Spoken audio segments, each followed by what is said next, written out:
My father started our wedding videography company, Steve Frank Films, in 2007, and so I've grown up in the business for basically my whole life.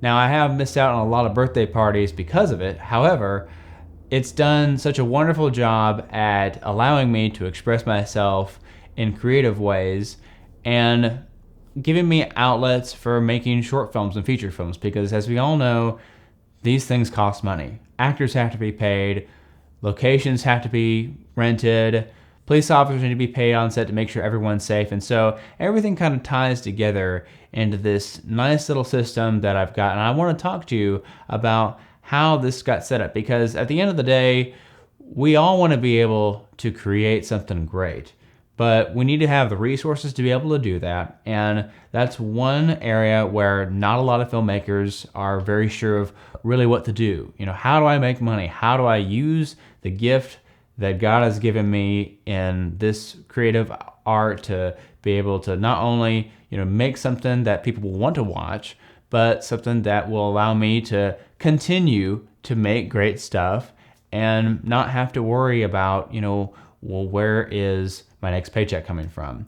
And so there's a couple different avenues that you can go down. Now, there's the commercial avenue, which is where you would be making ads for businesses. And you can start off by doing that just with your iPhone. We have the technology right in our pocket nowadays. And to be able to make a really good small snippet for social media nowadays is extremely powerful. Having a small handheld device that can shoot video allows almost anybody to be able to perfect their craft and to be able to make something great. And social media is a really good place to get started if you're interested in wanting to make films or create content. Now, I will say there is a pretty big distinction, as we all know, between making a TikTok and a short film. As far as someone who's never picked up a camera or never really sat down to write something before, if you're just wanting to film, if you're just wanting to create, many times when I'm at home and I've gotten done with a long day of editing, sometimes I'll just grab a camera and I'll walk outside and I'll just film nature. I'll film the trees. If I see a bird, if there's sometimes there'll be a little turtle in the yard, I'll film the turtle. I'll film just about everything. And the reason why I do that is because sometimes I just have the need to film something or create something. And if you don't have someone right there to film, or you don't have a subject right on hand to be able to act or something like that, sometimes you just have to make do with what you have. And for me growing up, I was homeschooled, and so the only person that I could really film was my brother. And so my brother got to be the star of all of my movies as kids. And that was a really great way for me to be able to figure out, what worked and what didn't. And honestly, casting my younger brother as an ex-CIA Special Forces guy probably wasn't the best casting choice, but he was all that I had. And so I had to make do with it. And he did a really good job at the end of the day. And so when we talk about getting into the short film and the feature film category, there's a couple things that I want you to keep in mind. First of all, everyone's got something that they're good at in this line of business, okay? Some people are going to be better at writing. Others are going to be better at casting, directing, editing. There's a lot of different roles that, people can take on. And if you have a really wide circle of friends that are all interested in this business, the better off you'll be. Now, again, like I said, I was homeschooled, so I didn't have any friends. So I had to figure out ways to make what I wanted to make on my own. And part of the way that I did that is like I said, I casted my brother to be the star. And so if I had a part in the film, I purposefully gave myself a very small part, or I even casted myself as the villain.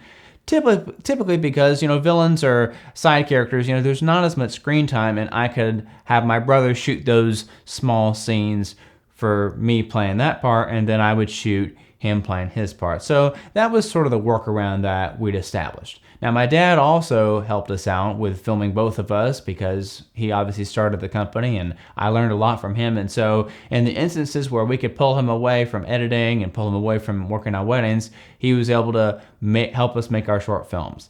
And so if you have friends that are, interested in helping you pursue your vision, I would really do everything you can to figure out who's good at what. Now I'll give you a great example. I'm not a good writer, but writing is such an important part of this process that I've had to become a good writer. Now, do I think I'm anywhere close to being there? No, but I'm constantly trying to improve myself and to push the limits of what I can do, not only as a writer, but also as a filmmaker as well. So if you have a friend that loves to write short stories, or is really good at writing dialogue between characters, you need to get that person on board. And if you yourself, let's say that you want to act in this film, you're going to have to find yourself a good director, someone who knows how to give instruction, who isn't a dictator on set, because there are those that exist, and I've been on set with those people, and it doesn't make it very fun. Now, let's say you're thinking about all this, and you're thinking, okay, well, there's got to be more than this than just having people around you to help you create your vision. And I say that yes is the answer. There is more, but it's not the camera. Okay, that is the biggest mistake that I have ever made, is assuming that the camera is what's missing. Because nowadays we have all kinds of cameras that are on the market. We have our iPhones that obviously can do really good video nowadays. We have mirrorless cameras. We have entry-level cinema cameras that start at a very reasonable price. There's places to rent. There's all these options that we have, but what I want to stress to you is, if you're wanting to make your first short film, start with your iPhone, okay? Start with your iPhone, make it look as best as you possibly can. And then once you've done, I would say maybe 2 or 3 short films with your iPhone, let's say that you've been able to do some commercial gigs, walk into, a store, or even if you have a friend whose parents own a business, say, hey, I want to make this for you. I'm just experimenting. Make something, show it to people, and see what kind of response you get, and then improve from there. And trust me, I've had to do my fair share of free work, and don't turn your nose up at free work, okay? Free work is a way for you to put something on your resume. So let's just say I wanted to do a commercial for a local car dealership, okay? And let's say I made the absolute best car commercial that I possibly could, and maybe it's been the best thing they've ever seen, okay? That is going to open doors for you. Why? Because you'll be able to take that commercial and go to other dealerships or other businesses and say, hey, look, I made this.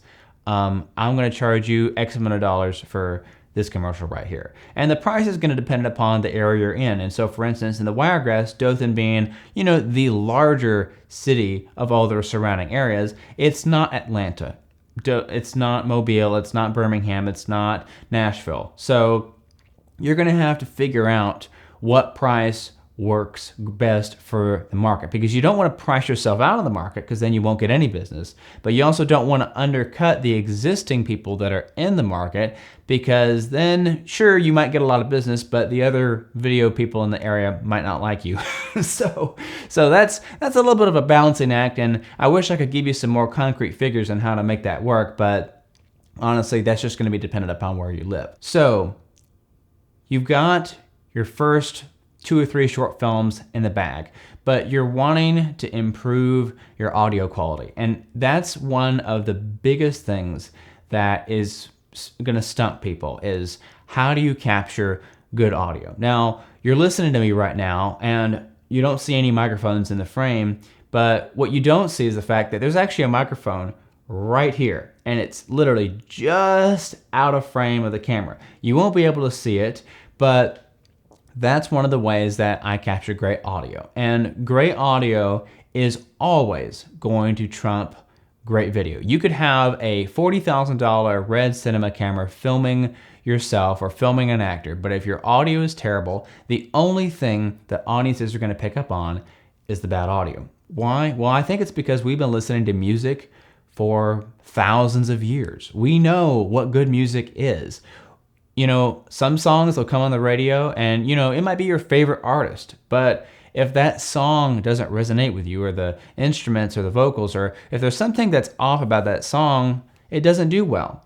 And it's more of an instinctual thing than it is just a, technical thing. Although there are technical things that you can do to guarantee good audio. So here's what I'm going to recommend to you. If you've done your first 2 or 3 short films, and you're thinking, man, my audio sucks. What can I do?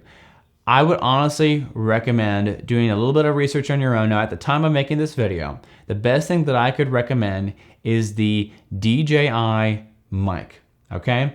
This technology is something that's come out in recent years. There's actually a DJI Mic 2 out right now. But the great thing about this microphone is it can actually plug directly into your iPhone, and it gives you the ability to have two wireless transmitters that will take the signal picked up from the microphone and transmit it directly to your iPhone. So you could have two actors on set reading their lines with a microphone right here on them, and you could get some really clear audio.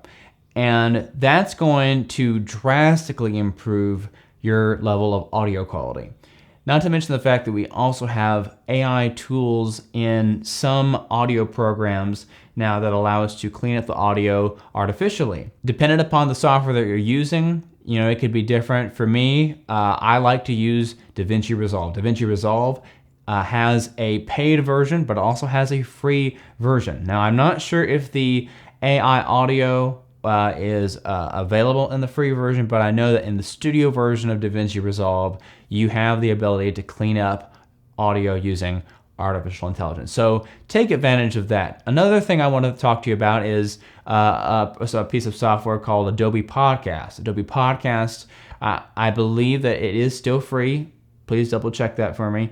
But it is also a way for you to clean up audio. And I use Adobe Podcast heavily in my first feature film while I was sometimes on set, and I wanted to make sure that there was absolutely no air conditioner noise or airplanes or trucks driving by. I was able to throw that audio in Adobe Podcast and have it cleaned up really, really nicely, okay? So you've got a great microphone set up with the DJI mic. You've got your iPhone, okay? But there's one other key aspect of this that is really gonna take your production to the next level. And I would argue with you to shoot with your iPhone as long as you possibly can and save your money and really just figure out what kind of work you want to do. There's all kinds of commercial work out there. You may even want to do weddings. And what you'll notice is that the difference between being on a commercial set versus on a wedding day is extremely different. And the thing that's most different about it is the fact that on weddings, you don't have setup time. You don't have time to get your lighting right. You don't have time sometimes to even get your audio right. Sometimes you just have to roll and capture whatever's happening in front of you. And that to me is exciting. Some people don't like that, but to me, it keeps me on my toes. It gives me the opportunity to find new ways to make my job easier, to make my workflow faster. And that translates very well to when I'm on set, because a lot of times you may have an actor that, let's just say that they do something and it's not something that was scripted, but if you're able to capture that on set very quickly, and maybe it was something that they can't replicate. It might be, I don't know, just a way that the character is moving through a scene, or maybe they accidentally bump into someone, but it comes off great on camera. You want to be able to capture those moments. And so for me, weddings has really helped me become a better filmmaker. But I don't want you to think that that's the only way. There's many different ways to get to a certain point in this business. And so if you feel like that you want to be able to do more commercial work, start by filming some free commercials. If you want to be able to do weddings, start by filming some free weddings. In fact, one of the few ways that our business took off was when in I think it was 2012, my dad did a wedding for free for this couple. Now that particular couple for this particular wedding, honestly, they had a lot of their friends that ended up watching the video, and a lot of their friends said, hey, we want y'all for our wedding. And so that sort of kicked off our business in a way. And so really finding your niche, I think, would be probably one of the more challenging things. And I can't tell you exactly how to do that. But what I can tell you is what I've done, which is the weddings. And I've done a handful of commercial gigs over the years. I do prefer weddings over commercial work, but it really depends on what you want to do at the end of the day. Now, as far as leveling up your production value, I mentioned shooting as much stuff with your iPhone as possible, improving your audio, and just, making sure that you can do the absolute best that you possibly can with what you have. Now, to step things up even further, I want to talk about lighting, because really the camera doesn't matter if your lighting sucks. I've been in many, many wedding venues with poor lighting, and I'll give you a really basic idea of what good lighting is. The best lighting that we have access to is natural lighting. Anything next to a window with the sun coming in is going to give your actor or actress a very nice, soft look. How am I getting this consistent look right here? Because even if you go beside a window, the sun's going to change its position in the sky, and you might lose that light at a certain time of day. Well, that's where a lighting modifier comes in. So off to my right here, I have just a regular, basically like a Walmart lamp. In fact, I'm just going to pull it into frame right here, okay? This is something that you can buy at Walmart, but you'll notice it has this sort of opaque, what we call diffusion. And what this diffusion is doing is it's taking that harsh, direct light from the bulb and it's sort of dispersing it. And so it's giving the effect of natural light. And this light is going to stay on for as long as I have it on, and it doesn't matter what the sun does outside. And so understanding what lighting can do for your subject is very, very important. And I'll give you some helpful hints. So typically, soft lighting makes people look nicer. It makes people look more attractive. Harsh lighting makes them look a little bit meaner, looks them a little bit more menacing. And so if you want to have that really harsh look, don't use any diffusion at all. Just have a raw light bulb right there. I'll even give you an example. We all have cell phones with flashlights on them, okay? If I hold my light above, you'll notice that it gives a really sort of, harsh look. And if you had a brighter light, it would even be harsher. Same thing with having light underneath. It gives a very ominous look, as we all know from playing with a flashlight at a campfire. For the record, I have used flashlights on set as a source of lighting. And would I recommend that for professional shoots? No, because your clients might look at you and give you a weird look. But for having a direct, harsh light source that's portable, it's gonna have good battery life, flashlights do a great job. And you can buy flashlights basically anywhere. Hardware stores, Walmart, wherever you want to go. So you've upgraded your audio, you've upgraded your lighting. The last step is getting a really good camera. So here's what I'll tell you. Now is probably the best time to get into filmmaking, because literally there are so many camera manufacturers that make so much good stuff. So what I would do is I would do your own research. I would go on YouTube and I would look up, best Sony camera filmmaking 2024, okay? Figure out, what image that you like looks best, figure out how it works under your budget, and then, just buy what you want, but dependent upon what you like, because some people like Canon colors. Some people like the colors out of Sony. Some people like Panasonic, like myself. I'm filming on a Panasonic S5 Mark II. I've used Panasonic for a number of years. One of the things I like about them is that they have a really good battery life. They also have very good low light performance, which is essential for filming weddings, but also comes in handy for making narrative features and short films. So take those things into consideration when you're considering a camera. Don't just go out and buy the biggest, baddest, best thing, because what you want to do is you want to be able to save a little bit of money for paying your actors, which is probably the number one thing that I want to stress to every filmmaker who's starting out there. Please pay people, okay? I don't care if you're paying them $20, okay? It doesn't matter how much you're paying them as much as it matters that you are paying them. Why? Because at the end of the day, people want to be valued for their time. And the last thing you want to do is to pull on a bunch of favors and get everybody together, shoot your short film, not be happy with the end net result, and then not release it. Why? Because they took time out of their day to come and help you for your vision. And then if you're not satisfied with it and you decide not to release it, well, you kind of burn a few bridges there. And so my philosophy has always been, I want to be able to make sure that I pay everybody on set, no matter how much or how little. Because let's say that I watch the final product and I'm not satisfied with it. Or I show it to a test audience and they say, there's some issues with this. If I choose at that point to not release it, well, I've paid all my actors. They were able to have just a little bit of something to take home or to buy lunch or to buy gas or whatever the case may be. And so if I say, hey, I'm going to come back and I want to reshoot some scenes, they're going to be like, all right, man, this guy, he knows what's up. Okay. Like they're going to be so much more willing to work with you, even if you didn't release the short film, because, actors, they want content. They want to see themselves on screen. That's part of the reason why they're in this business. They want to have something to show to agents, to show to other filmmakers, to be able to, progress themselves in their career. I think my time is almost up, so I want to leave you guys with one last piece of wisdom, okay? Don't ever look at the work that you've done, whether it's the most recent thing you've done or something you're working on, and think, yes, this is the best that I can do. Because inevitably, there's someone out there that's doing better work. And you shouldn't be discouraged by that. In fact, you should observe that person. Let's say that they're a little more farther ahead of you. Let's say that they've been doing this for a longer period of time. Don't ever look at them and think, man, I could never be like them. Look at them. If only I had this, this, and this.